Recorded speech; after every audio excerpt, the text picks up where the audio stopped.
HOA Karen kept knocking over my trash can, so I installed one she definitely didn't see coming. Before we dive into today's story, I'd love to know where you're watching from. Drop the name of your city, state, or country in the comments below. I always enjoy seeing how far these stories travel. Thank you for being here. Now, let me tell you exactly how this all began. Some neighbors don't declare war with words. They do it one tiny annoyance at a time, hoping you'll eventually lose your temper. That was the thought running through my mind the morning I stepped onto my driveway and found my trash can lying on its side for the 7th time in less than 3 weeks. The plastic lid rested several feet away. One of the wheels spun lazily in the cool morning breeze, and a trail of coffee grounds, junk mail, and paper towels stretched across the curb like someone had carefully arranged them just to embarrass me. The sun had barely started climbing over the rooftops. Sprinklers clicked rhythmically across perfectly trimmed lawns, and somewhere down the block I could hear a garage door rumbling open. Everything looked peaceful, almost picture-perfect, except for the mess waiting at the edge of my property. My name is Ethan Walker, and until recently, I thought the biggest challenge in my neighborhood would be remembering which day the recycling truck came by. I owned a decorative concrete company just outside town, spent my weekdays building patios and retaining walls, and preferred solving problems with measurements instead of arguments. Precision made sense to me. People rarely did, especially one particular person. Across the street, Brenda Collins walked her golden retriever every morning at almost exactly the same time. She smiled at everyone else, complimented flower beds, waved at delivery drivers, and somehow always managed to glance toward my house for just a second longer than necessary. If you had only met her once, you probably would have described her as friendly, organized, maybe even charming. She also happened to sit on the HOA board, which meant most neighbors treated her opinions like unofficial neighborhood law. At first, I honestly believed the overturned trash can was just bad luck. Maybe strong wind. Maybe teenagers cutting through the neighborhood after dark. Maybe the sanitation truck brushed against it by accident. So I picked everything up without thinking much about it. The second time, I replaced the cracked lid. The third time, I cleaned another mess before leaving for work because I didn't want my daughter, Emma, waking up to scattered garbage in front of our home. By the fourth incident, I noticed something strange. The can wasn't simply tipped over. It had been pushed from the exact same direction every single time.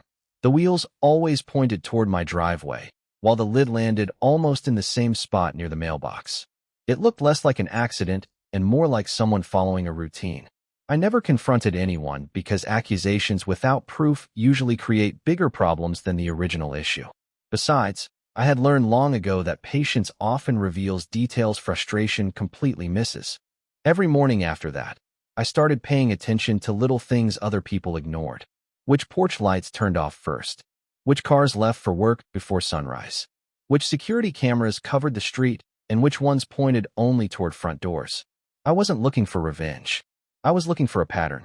Oddly enough, the pattern didn't begin with my trash can. It began with time itself. Every incident happened on collection day. Every incident happened before 6:30 in the morning. And every incident happened just minutes before the garbage truck rolled into our subdivision. Whoever was doing this understood exactly how little time I had to clean everything before my neighbors stepped outside with coffee mugs in hand. They weren't trying to damage a plastic container. They were trying to create an image. The messy homeowner. The careless neighbor. The guy who couldn't keep his property under control. In a community governed by appearance, that reputation could spread faster than any official complaint. One evening, after dinner, Emma looked out the front window and quietly asked why our trash can always seem to fall over when everyone else's stayed perfectly upright. I smiled and joked that maybe ours was clumsier than the others, but her question stayed with me long after she went upstairs. Children notice patterns adults often explain away. Standing there in the fading light, staring at that ordinary gray container sitting beside the curb, I realized something else.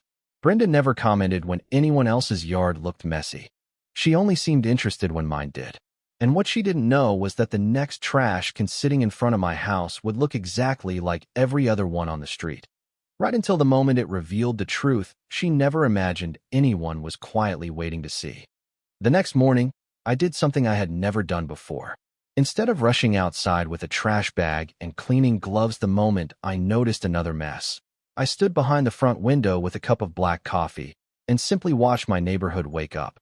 There is something revealing about ordinary mornings when you stop being part of them and start observing them instead.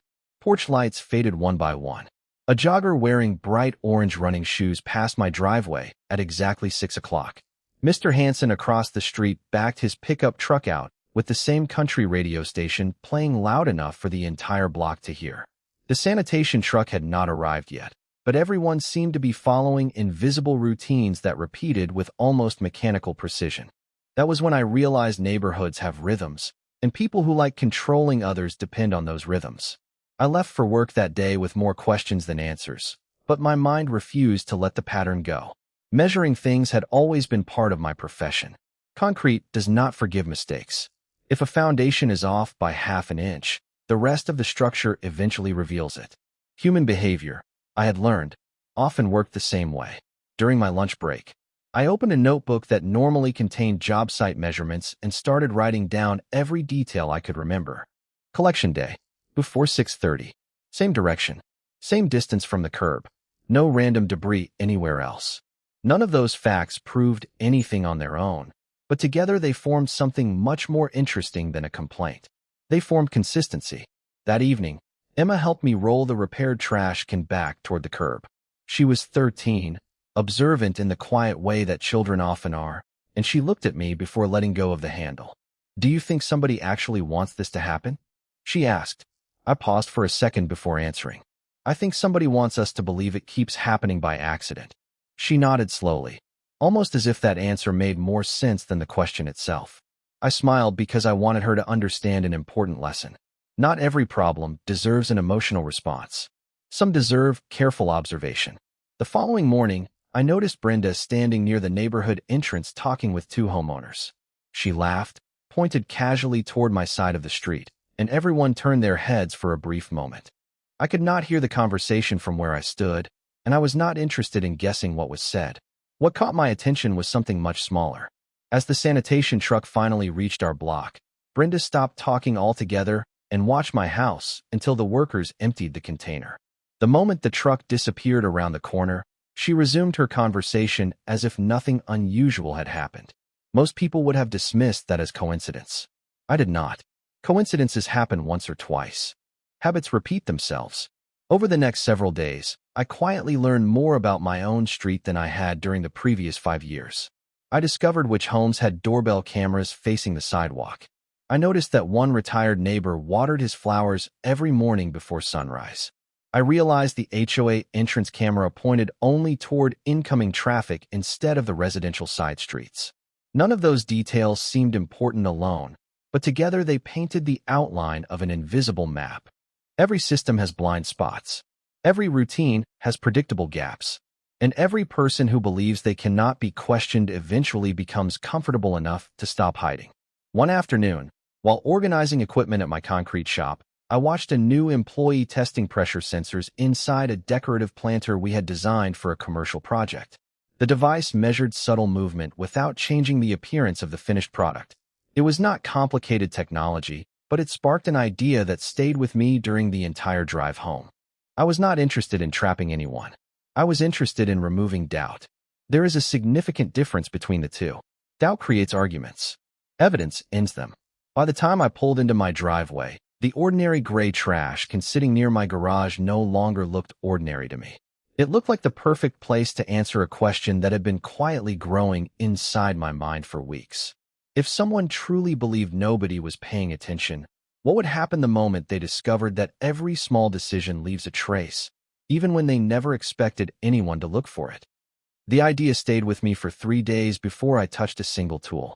That alone surprised me because I had always been the kind of person who preferred solving problems with my hands instead of letting them sit in my head. But this was different. Building something was easy. Building the right solution required understanding the problem completely.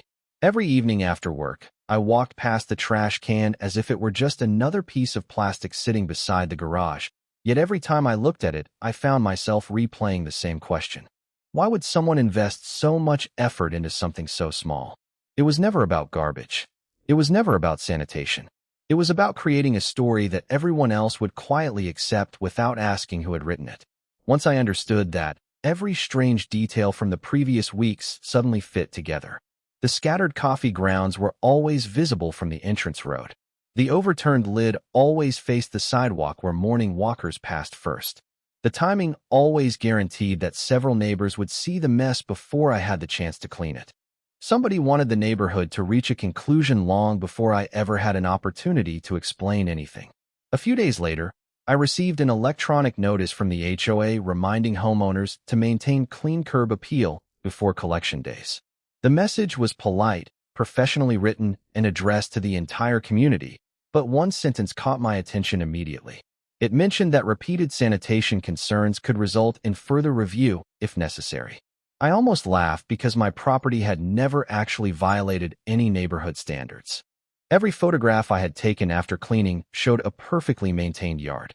Yet somehow the appearance of a problem had become more influential than reality itself. I printed the email, placed it inside a folder on my desk, and started another page in my notebook. Dates, times, emails, weather conditions. Nothing dramatic, just facts. Concrete had taught me that the strongest structures begin with careful preparation that nobody notices. The following Saturday, I visited a local hardware store for supplies that had absolutely nothing to do with revenge. I purchased stainless steel brackets, weather-resistant fasteners, industrial adhesive, and a replacement axle designed for heavy outdoor equipment. The cashier assumed I was repairing landscaping tools, and I smiled because, in a way, that was true. I was repairing something much larger than a trash can. I was repairing the balance between accusation and proof. Back at my workshop, I rolled an identical residential trash container onto a clean section of the floor and studied its construction from every angle. Lightweight molded plastic, hollow sidewalls, standard wheel assembly. It looked ordinary because it was designed to be ignored. That was exactly what I wanted. I carefully reinforced the interior frame with materials that remained completely hidden from view. Nothing changed on the outside. The same gray finish, the same manufacturer markings, the same recycling logo. Anyone walking past would have assumed it had come directly from the city. That was the entire point. Sometimes the most effective solution is the one nobody thinks deserves a second glance. As I worked, I kept thinking about something my father used to tell me whenever I became frustrated fixing old equipment in his garage. He would smile, hand me the correct wrench, and say, "The answer is usually waiting inside the part everyone else ignores." I never appreciated those words when I was younger. Now they sounded less like advice and more like a blueprint. Sunday evening arrived with clear skies and a light breeze drifting through the neighborhood. Emma helped me wipe fingerprints from the outside of the container before we rolled it toward the curb. She looked at me with a curious expression but did not ask what had changed because, to her eyes, nothing had. That made me strangely proud. The best preparation rarely announces itself. As we turned back toward the house, she asked whether I thought the problem would finally stop. I looked down the quiet street where porch lights had just begun glowing against the fading blue sky. "I do not know if it will stop tomorrow," I answered honestly. "But I think tomorrow is the day we finally stop guessing." She nodded without another question and walked inside. I stayed outside for another minute, listening to leaves rustle gently overhead while the ordinary gray container stood silently beside the curb. It looked exactly like every other trash can on the block, and that was precisely what made it different. For the first time since this strange routine had begun, I was no longer waiting for another inconvenience. I was waiting for the truth to reveal itself, one ordinary Monday morning at exactly the moment someone believed nobody in the neighborhood was paying attention. Monday arrived with the kind of calm that usually makes people believe nothing unusual could possibly happen. The air felt cool enough for a light jacket, the sky was perfectly clear, and the familiar rumble of delivery trucks echoed somewhere beyond the entrance to the subdivision. I woke before my alarm, poured a fresh cup of coffee, and stood behind the narrow window beside my front door where I could see the curb without being seen from the street. My heartbeat was steady, not because I expected a confrontation, but because I had finally reached the point where patience had replaced frustration. The reinforced trash can sat exactly where Emma and I had left it the night before, looking as ordinary as every other container lined up along the block. Nothing about it invited attention. Nothing suggested it was any different from the dozens of identical gray cans waiting for the sanitation crew. 5 minutes passed, then 10. A retired neighbor shuffled down his driveway to collect the morning newspaper before disappearing back inside. A pair of runners jogged past without slowing down. Somewhere nearby, a wind chime rang softly as the breeze picked up. Everything followed the same rhythm I had spent weeks learning. At exactly 6:23, Brenda appeared at the far end of the sidewalk with her golden retriever walking calmly beside her. She wore the same light blue jacket she often wore on collection mornings and carried a stainless steel travel mug in one hand while casually waving to another homeowner across the street. From a distance, there was absolutely nothing remarkable about her. If anyone had looked out their window for only a few seconds, they would have seen nothing more than a friendly neighbor enjoying an early walk. That was precisely why I kept watching. Brenda stopped for a brief conversation with Mrs. Parker, who was watering flowers near her front porch. They laughed about something I could not hear, and after less than a minute Brenda continued walking. Instead of remaining on the opposite sidewalk, however, she crossed the street at almost the exact location I had marked in my notebook several days earlier. She did not look toward my front door. She did not hesitate. She simply adjusted the leash in one hand and continued moving until she reached the spot beside my trash can. The motion that followed lasted no more than a second. A quick shift of weight, a subtle movement of her leg hidden by the container itself. Anyone driving past would probably never have noticed it. But I did. The trash can leaned sharply, exactly as every previous one had done. Except this time it stopped halfway. Instead of crashing onto the pavement, it resisted the movement and settled back onto all four wheels with a dull, solid sound that ordinary plastic simply does not make. Brenda froze. It was only for a brief moment, but it was enough. She looked down at the container with an expression I had never seen before. Confusion. She glanced quickly up and down the street, as though trying to understand why something so familiar had suddenly behaved differently. Then, pretending nothing unusual had happened, she continued walking at a slightly faster pace until she reached the corner. I remained exactly where I was. There was no reason to step outside. No reason to interrupt the moment. The most important part had already happened. A few minutes later, the sanitation truck rolled into the neighborhood. The workers lifted the container without difficulty, emptied it, and placed it neatly back against the curb before continuing to the next house. From their perspective, it had been another routine stop. They never noticed the tiny movement sensor quietly recording every angle change that morning or the discrete camera concealed within the modified interior housing. They did not need to. Their job was collecting garbage. Mine was collecting certainty. After the truck disappeared around the corner, I walked outside carrying nothing but my coffee mug. The street looked perfectly normal again. Birds chirped from the maple trees lining the sidewalks, sprinklers hissed across freshly cut lawns, and neighbors waved politely as they headed toward work. I rolled the trash can back beside the garage and looked at it for a long moment before smiling to myself. For weeks I had been trying to answer a question. That morning the answer had finally introduced itself.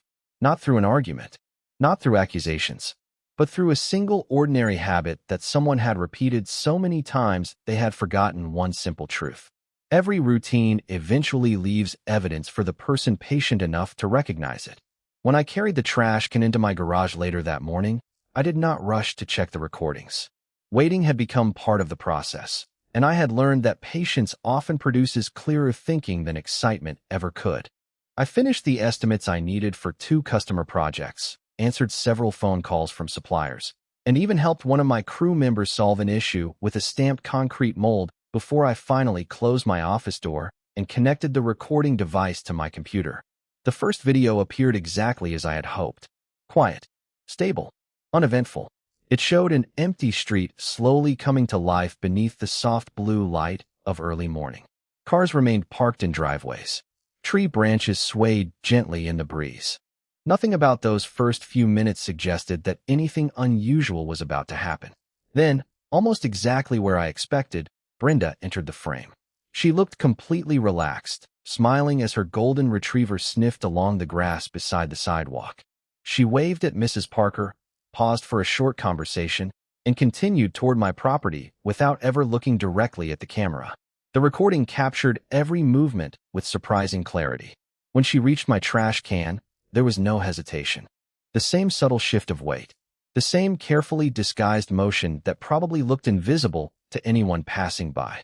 Except this time, It was not invisible anymore. The reinforced container barely moved before settling back into place, and Brenda's expression changed immediately. It lasted less than 2 seconds, but those 2 seconds said more than an hour of arguing ever could. Surprise, confusion, a quick glance around the street. Then she walked away as though absolutely nothing had happened. I replayed that section 3 more times, not because I doubted what I had seen, but because I wanted to be certain that emotion was not influencing my judgment. Every replay confirmed the same thing. The action was deliberate, calm, rehearsed. It was not the behavior of someone reacting to an accident. It was the behavior of someone repeating a familiar routine. Even then, I knew one recording alone would not be enough. People often see what they expect to see, especially when neighborhood politics become involved. If I wanted the truth to stand on its own, it needed context instead of drama. That afternoon, I organized everything into chronological order. Photographs of the previous overturned containers.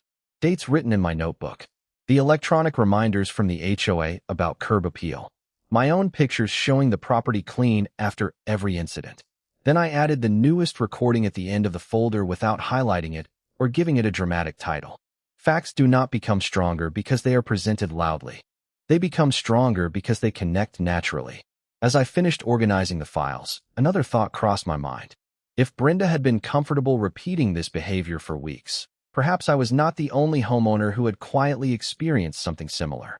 Instead of making assumptions, I walked next door that evening to return a ladder I had borrowed several weeks earlier from my neighbor, David Reynolds. During our conversation, I casually mentioned how strange it was that my trash can seem to attract bad luck every collection morning. David smiled politely at first, but then his expression shifted into something more thoughtful. He told me that several months earlier, one of his flower pots had mysteriously ended up in the middle of his driveway before an HOA inspection. At the time, he assumed neighborhood teenagers had been responsible. 2 houses farther down the street, Mrs. Parker remembered finding decorative flags lying flat on her lawn more than once before holiday judging events. Neither neighbor accused anyone. Neither had evidence. But hearing their stories made one thing very clear. My situation no longer felt isolated. It felt familiar. Driving home from work the following day, I realized the story had quietly changed. I had started by trying to understand why someone kept tipping over my trash can. Now I was beginning to understand something much larger. Small incidents, repeated often enough, can influence how an entire neighborhood sees a person. Most people never question those first impressions because each event seems too insignificant on its own. That is exactly why patterns matter. They connect moments that otherwise disappear. Standing in my driveway that evening, I looked once again at the ordinary gray container resting beside the garage. It had not exposed anyone through force or confrontation. It had simply refused to cooperate with a false narrative. And for the first time since this strange series of events had begun, I realized I was no longer collecting evidence for myself alone. I was quietly uncovering a pattern that other neighbors had noticed for years but had never been able to explain. Over the next week, I did something that surprised even me. I stopped thinking about Brenda entirely and started paying closer attention to the neighborhood itself. It was amazing how differently people behaved once I was no longer looking for a single person. Every collection morning revealed another small routine that most homeowners never noticed because they were too busy getting ready for work. The sanitation truck entered through the east gate at almost the exact same time every Monday. The mail carrier usually arrived 20 minutes later. Dog walkers preferred the shaded side of the street before sunrise. Parents backed out of their driveways between 6:45 and 7:15 while trying to get their children to school on time. The neighborhood functioned almost like a carefully synchronized machine, and I slowly realized that someone who wanted to influence public opinion would naturally learn that schedule better than anyone else. Brenda had not been relying on luck. She had been relying on predictability. That difference mattered. By Thursday evening, I had quietly added several more recordings to my growing collection. Interestingly, she did not approach my trash can again after the first failed attempt. Instead, she slowed down each collection morning, glanced toward my property from across the street, and then continued walking without crossing the road. She looked thoughtful now instead of confident, almost as though something ordinary had suddenly become difficult to explain. I never acknowledged her. I waved politely whenever we happened to see each other, just as I waved to every other neighbor. There was no reason to behave differently because my goal had never been to provoke a reaction. My goal was to understand one. That same weekend, the monthly HOA newsletter appeared in every homeowner's mailbox. Most residents probably skimmed through it without much interest before tossing it into the recycling bin. I actually sat down with a pen and read every page carefully. Landscape reminders, pool maintenance updates, parking regulations, volunteer announcements. Then I reached a short section encouraging homeowners to report repeated property concerns so the board could preserve neighborhood standards. The wording seemed harmless enough until I noticed the email address listed beneath the paragraph. It belonged to Brenda. Suddenly, another piece of the puzzle slid into place. If someone quietly created the appearance of repeated problems and then encouraged neighbors to report those same problems, they could shape opinions long before any official discussion ever took place. Appearance became assumption. Assumption became reputation. Reputation became influence. None of it required dramatic accusations. It only required enough small incidents that people stopped questioning them. I leaned back in my chair and looked through the folder on my computer once again. The recordings no longer felt like isolated evidence. They documented a process. They explained how an ordinary inconvenience could slowly grow into something much larger without anyone realizing it was happening. The more I considered everything, the more convinced I became that confronting Brenda privately would accomplish very little. She could deny what happened. She could claim it was accidental. She could argue about camera angles or misunderstandings. I was not interested in debates.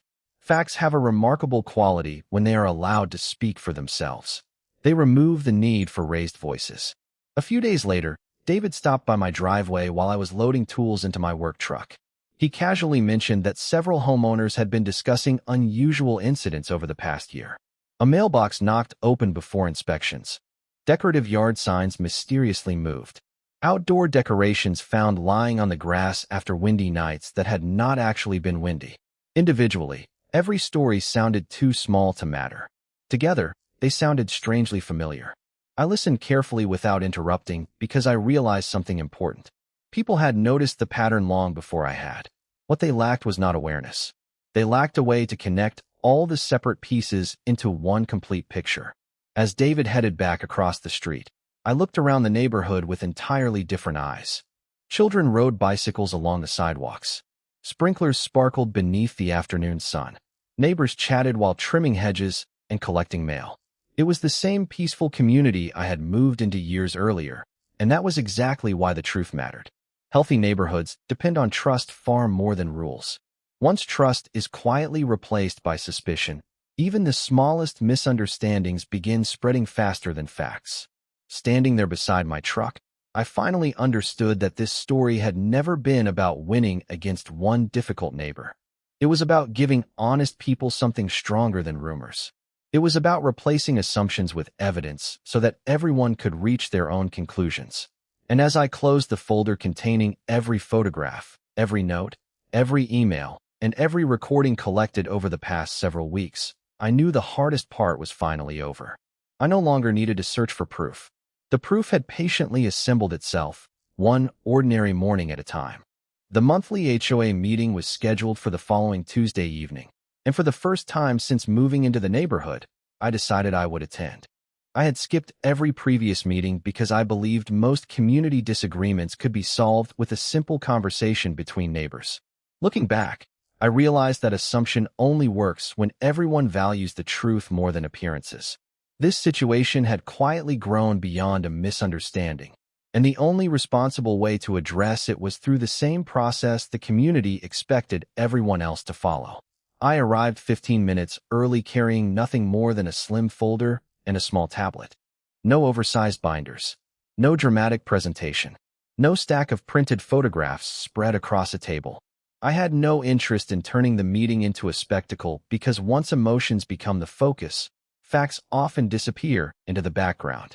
Homeowners gradually filled the clubhouse, greeting one another with the familiar conversations that happened before every neighborhood meeting. Children waited outside with bicycles while parents discussed landscaping projects, upcoming vacations, and school schedules. Brenda moved comfortably from group to group, smiling warmly and asking people about their families. If someone had walked into the room without knowing anything about the past several weeks, they would have naturally assumed she was simply another dedicated volunteer helping the neighborhood run smoothly. I took a seat near the middle of the room, nodded politely when she glanced in my direction, and quietly waited for the meeting to begin. Routine business came first. Budget updates, pool maintenance, a discussion about replacing several aging streetlights near the west entrance. Nearly 40 minutes passed before the board opened the floor for homeowner comments. A few residents asked questions about landscaping requirements and mailbox paint colors. Another requested additional parking signs near the playground. Then the board president looked toward the audience and asked whether anyone else wished to speak. I stood, introduced myself, thanked the board for allowing homeowner participation, and explained that I wanted to discuss something involving repeated property concerns. The room became noticeably quieter, not because anyone expected conflict, but because everyone recognized the subject. I placed my folder on the table without opening it immediately. Instead, I described only the timeline. Several weeks of finding my trash container overturned before collection. Repeated cleanup before work. Careful notes documenting dates, times, and conditions. I deliberately avoided mentioning Brenda's name because accusations without context rarely accomplish anything meaningful. Then I explained why I had begun documenting the incidents. Not to prove someone guilty, but to determine whether the events were truly accidental. Only after establishing that sequence did I turn on the tablet. The first recording played without commentary. It showed the quiet neighborhood, the ordinary morning routine, and then the brief moment when Brenda approached my trash container before it resisted the familiar movement and settled back into place. Nobody interrupted. Nobody spoke. The room remained completely silent as the clip ended. I allowed several seconds to pass before showing the photographs from previous weeks, each one time stamped and organized chronologically beside my notebook entries and the HOA reminder emails. The pattern unfolded naturally because the evidence had been arranged in the exact order the events occurred. There was nothing exaggerated about it. Nothing edited to create unnecessary drama. It was simply the story told by the facts themselves. Before anyone on the board could respond, David quietly raised his hand and described the unexplained incidents involving his flower pots months earlier. Mrs. Parker followed by sharing her experience with decorations repeatedly displaced before neighborhood judging events. Another homeowner mentioned a similar situation involving outdoor flags. None of them accused anyone directly. They simply explained what they had personally observed. For the first time, those isolated stories no longer sounded like random coincidences. They formed a pattern that everyone in the room could finally see together. The board president thanked each homeowner for speaking and requested a short recess so the directors could review the material more carefully. As people stood and quietly talked among themselves, I remained in my chair feeling something I had not experienced since this entire situation began. Relief. Not because I believed I had won anything, but because the burden of proving the truth no longer rested on my opinion alone. The evidence now belonged to the entire community. Whatever happened next would not be decided by the loudest voice in the room or the strongest personality on the board. It would be decided by the simple collection of ordinary moments that had patiently documented themselves one Monday morning after another until even the smallest details became impossible to ignore. When the board members returned to the front of the room, the atmosphere had changed in a way that was impossible to miss. Earlier that evening, people had been chatting about landscaping, holiday decorations, and neighborhood events. Now every conversation had become quieter, more thoughtful, as though everyone suddenly understood that the issue before them was much larger than one overturned trash can. The board president thanked the homeowners who had shared their experiences and explained that the association had a responsibility to evaluate facts fairly, regardless of who was involved. It was exactly the kind of statement I had hoped to hear, because fairness was all I had wanted from the beginning. One board member asked if I would allow them to review the original recordings after the meeting rather than relying only on the copies shown during the presentation. I handed over the storage device without hesitation. Every file contained the original timestamps, untouched recordings, and matching notes from my notebook. There was nothing for me to defend because the evidence spoke more clearly than I ever could. Brenda finally stood and calmly explained that she had simply been walking her dog, as she always did. She suggested that perhaps she had accidentally brushed against the container while adjusting the leash, and that the entire situation had been misunderstood. Her explanation sounded reasonable on the surface, and I could see several homeowners nodding politely, because most people naturally prefer the simplest explanation available. Then the board president played the recording once more, this time slowing the footage enough for everyone to observe the sequence carefully. The room remained silent as the video showed Brenda stepping directly toward the container instead of around it, shifting her weight in the same deliberate direction documented over several collection mornings, and then immediately looking around after the container settled back into place. Nobody interrupted the playback. Nobody argued. When the clip ended, the board president quietly thanked everyone and moved on to the written timeline. My notebook matched the electronic reminders from the association. The photographs matched the dates in my phone library. The sanitation schedule matched the times recorded on the videos. Every separate piece supported the others without requiring speculation. That was the moment I realized something important. The strength of evidence is not found in one dramatic moment. It comes from dozens of ordinary details agreeing with one another until coincidence becomes increasingly difficult to believe. Another homeowner then spoke up from the back of the room. He explained that he had reviewed footage from his own doorbell camera after hearing about my presentation and had discovered recordings from previous months showing unusual activity near several neighboring properties before inspection days.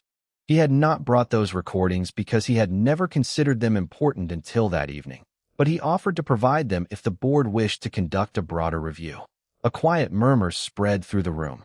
Suddenly, the discussion was no longer centered on me. It had become a conversation about protecting trust throughout the community. The board president announced that an independent committee of homeowners who were not current board members would review all submitted materials and recommend whether existing complaint procedures needed improvement. Several residents immediately volunteered. Others suggested creating a policy requiring objective documentation before repeated property concerns could be entered into official records. Listening to those ideas, I felt something unexpected. Satisfaction did not come from watching someone struggle to explain uncomfortable evidence. It came from seeing neighbors work together to strengthen a system that had quietly failed all of us. Before the meeting ended, the president thanked everyone again and reminded the audience that every homeowner deserved to be treated with respect, impartiality, and the benefit of verified facts rather than assumptions. Those words received the warmest applause of the evening. As people gathered their belongings and began leaving the clubhouse, many neighbors stopped to thank me, not for exposing anyone, but for handling the situation calmly instead of allowing frustration to grow into hostility. David smiled as we walked toward the parking lot and said something I have never forgotten. He told me that evidence does more than reveal the truth. It gives ordinary people the confidence to speak after years of remaining silent. Driving home beneath the glow of quiet streetlights, I looked at the familiar houses lining both sides of the road and realized they somehow felt different, even though nothing physical had changed. The sidewalks were the same. The trees were the same. The neatly trimmed lawns looked exactly as they had the week before. The only thing that had changed was something no camera could record. The neighborhood had stopped relying on appearances and started paying attention to facts. And once that happened, trust slowly began returning to a place where suspicion had quietly lived for far too long. 3 months later, collection mornings became so ordinary again that most people probably forgot there had ever been a reason to pay attention to a simple gray trash can standing beside the curb. For me, that ordinary feeling was the greatest victory of all. The Independent Homeowner Committee completed its review several weeks after the meeting, and the board adopted several recommendations almost immediately. Property complaints involving repeated violations would now require objective documentation before any formal action could move forward. Homeowners would receive the opportunity to review supporting information before additional notices could be issued. Most importantly, neighborhood concerns would be evaluated by more than one board member whenever possible. They were not dramatic changes, but they were meaningful ones. Systems become stronger when they learn from quiet failures instead of pretending those failures never happened. Brenda gradually stepped away from board responsibilities during the following months. There were no shouting matches, no public humiliation, and no scenes that belonged in a television drama. The community simply moved forward with new volunteers who understood that serving neighbors required fairness more than authority. I rarely saw Brenda after that. Occasionally we passed each other while collecting mail or driving through the subdivision. We exchanged brief, polite nods and continued with our days. Some people asked whether I felt angry whenever I saw her. The honest answer surprised even me. I did not. Anger had disappeared long before the meeting ever took place. Once the truth became visible, there was nothing left for anger to accomplish. Emma noticed the difference before anyone else. One Monday morning, several weeks after everything had settled down, she looked out the front window while eating breakfast and smiled. "The trash can is still standing," she said with a quiet laugh. I looked outside and smiled too. There it was, exactly where it belonged, waiting for the sanitation truck like every other container on the street. It had become wonderfully unremarkable. I think that is what justice often looks like in real life. Not applause, not revenge, just ordinary peace returning to places where unnecessary conflict once existed. That weekend, Emma asked if she could paint a small decorative flower design on one side of the reinforced container before we eventually replaced it with a standard one. I told her she could, as long as it still met the neighborhood guidelines. She spent the afternoon carefully adding a simple blue wildflower near the handle. It was not large enough to attract attention, but every time I rolled the container to the curb, I saw it and remembered everything that little piece of plastic had quietly witnessed. Months later, David stopped by while I was finishing a new stamped concrete walkway in my front yard. He smiled, looked toward the trash can beside the garage, and joked that it had probably become the most dependable container in the entire county. We both laughed because we understood the joke carried a deeper meaning. It had never been about reinforced materials or hidden technology. It had been about refusing to let small acts of dishonesty define someone else's reputation. Before he headed home, David thanked me once again. He told me that more neighbors had started talking openly during meetings, asking thoughtful questions instead of assuming the first explanation they heard was always the correct one. Trust, he said, seemed stronger than it had been in years. I watched him walk across the street and realized that real change rarely arrives through dramatic victories. It grows slowly through ordinary people choosing patience over impulse, facts over rumors, and fairness over convenience. Sometimes I think back to that first morning when I stepped outside and found my trash scattered across the curb. At the time, it felt like an irritating inconvenience that threatened to ruin another busy day. I never imagined it would eventually remind an entire neighborhood of something so important. Every community depends on rules, but healthy communities survive because people are willing to question assumptions with kindness and support their opinions with evidence. The reinforced trash can still sit in my garage today. I never threw it away because it reminds me of a lesson that extends far beyond one neighborhood or one disagreement. Strength does not always announce itself. Sometimes it looks like staying calm while everyone expects you to react. Sometimes it looks like collecting facts while others collect rumors. And sometimes it looks like an ordinary gray trash can quietly standing exactly where it belongs until the truth has enough time to stand beside it. That is the ending I wanted all along. Not because someone lost, but because honesty finally stopped having to defend itself.